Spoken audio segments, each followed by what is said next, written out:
So growing up in the country, I actually had the opportunity to be hands-on with a lot of things.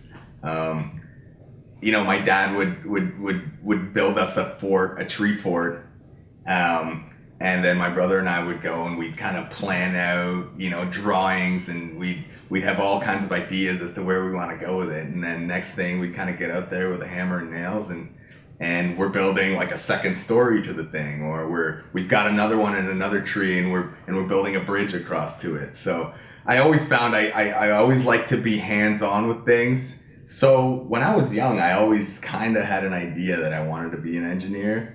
I didn't know what type. Generally, in your head as a kid, you get the idea that mechanical engineering is like that's what engineering is. Working with gears, making structures that stand tall, bridges, things like that.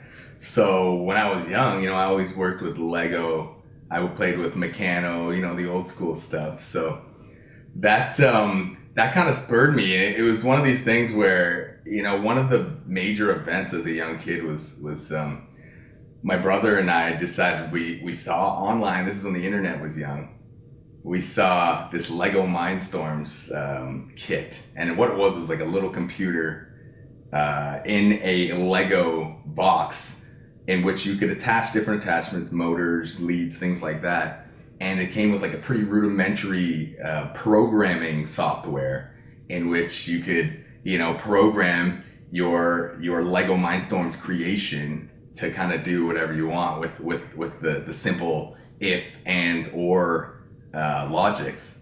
So we got into that pretty heavy. That ended up turning into, once again, the internet was young.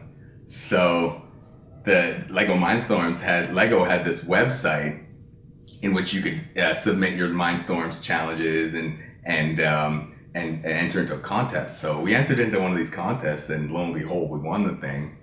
From then on, it was kind of looking at it going, hey, like I've got something going on here. Let's keep playing with this, So we moved on, that was kind of one of the major pivotal moments as a kid going, I knew I always wanted to do this and I was always interested in it, but hey, there's something here. Legos recognize me, right?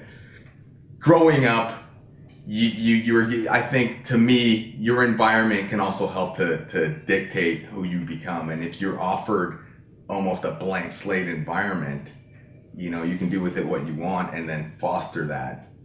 And that becomes who you are. And so down the road, when someone forces you in school to choose your path, if you're smart enough, you can kind of put those together and see how it works for you.